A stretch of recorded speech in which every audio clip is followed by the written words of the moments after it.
Praise the Lord. आप सभी को जय मसीह की। मेरा नाम अनुष्का है और मैं दिल्ली से हूँ। और मैं आज आपके साथ में जो वचन बांटने जा रही हूँ वो है आनंद, joy. And as we can see the circumstances around us, जो परिस्थितियाँ हमारे आसपास है, it is very difficult to be joyful, but the word of God says the joy of the Lord is my strength. परमेश्वर का आनंद मेरा दृढ़ गढ़ है। And joy is the fuel which keeps us going. आनंद एक ऐसी चीज़ है जो हमें हमेशा सामर्थ्य बनाती है, जो हमेशा हमारे अंदर ताकत लेके आती है। And so the word of God in John 15:11 says, मैंने ये बातें तुमसे इसलिए कही हैं कि मेरा आनंद तुम में बना रहे और तुम्हारा आनंद पूरा हो जाए, that might your joy may get full, or we might get joyful. So the thing about joy is, आनंद के बारे में ये बात है that joy is unmovable. आनंद स्थिर है।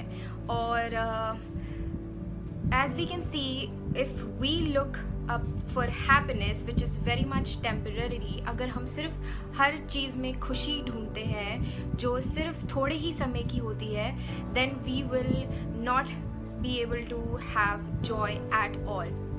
And as we can see the circumstances around us, जो परिस्थितियाँ हमारे आसपास हैं उसमें joyful रहना बहुत ज़्यादा मुश्किल है। And happiness is something which we settle for looking in the wrong places, and but that isn't Joy.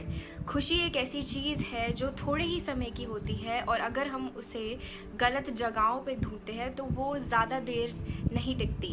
And happiness is dictated by the circumstances.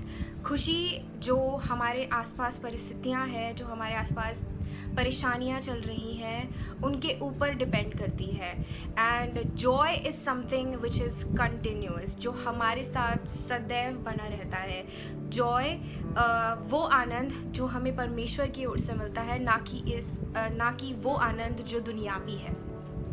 And I would like to give you some examples, which is Paul and Silas, Paulus और Silas, जो जिनके बारे में हम बहुत अच्छे तरीके से जानते हैं कि वो जेल में बंद थे। They were in a jail and their hands were chained.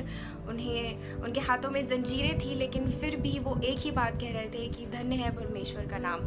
So that obviously means that it was never about the circumstances that they faced. जो भी परिस्थितियाँ उनके आसपास थी, they never let their joy get affected by it. उन्होंने कभी भी अपने आनंद को उस चीज़ से हटाया नहीं। उनका आनंद सदैव स्थिर रहा। और एक और इंसान हम बाइबल में देखते हैं जो है अय्यूब, जिसके बारे में हम सब ने पढ़ा है और हम जानते हैं कि उसने अपना सब कुछ गंवा दिया था।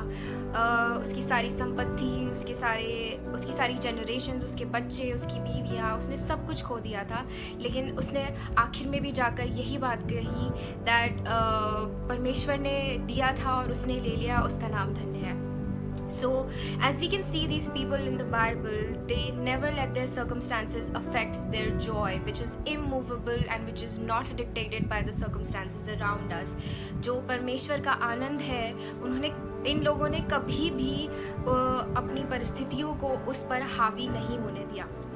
And the book of Hebrews in its 12th chapter in its 2nd verse says that जिसने उस आनंद के लिए जो उसके आगे धरा था, लज्जा की कुछ चिंता न कर क्रूस का दुख सहा।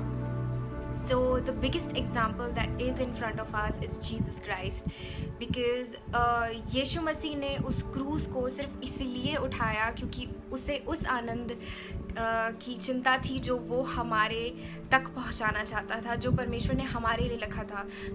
The joy which was set before him, that was the only reason why he took up the cross and all those sufferings for us. And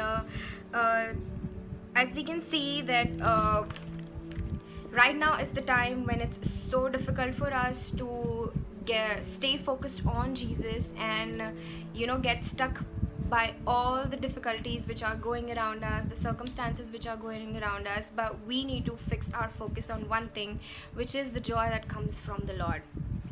क्योंकि ये परिस्थितियाँ आती हैं चली जाती हैं, परेशानियाँ आती हैं चली जाती हैं, लेकिन परमेश्वर का आनंद आपके साथ सदैव बना रहता है।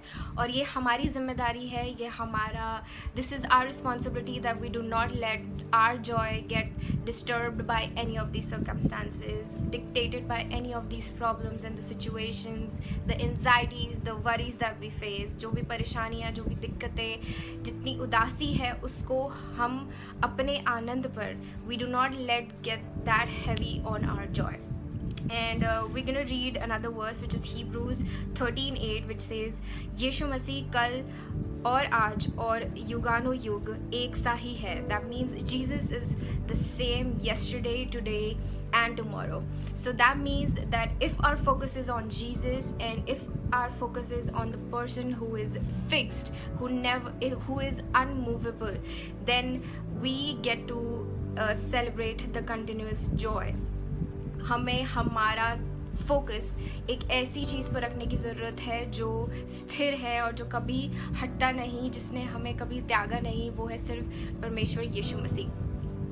And the thing about that is that because of these circumstances, because of these anxieties, we might lose our focus, but we really need to think about it that these situations, these circumstances keeps on changing. ये उदासी, ये परिस्थितियाँ, ये परेशानियाँ, ये सब बदलते रहते हैं, लेकिन परमेश्वर एक ऐसी चीज़ है जो जो कल भी वैसा ही था, जो आज भी वैसा ही है, और वो कल भी वैसा ही रहने वाला है. So it's very important that we focus on Jesus Christ right now and let him be our source of joy. हम उसको अपने आनंद का रीज़न समझे, उसको अपना आनंद समझे, because the joy which we get from God is not the joy that we get from the world, and the world didn't give it and the world can't take it. वो आनंद जो है, ना ही वो दुनियावी है और ना ही वो दुनिया की तरफ से आता है.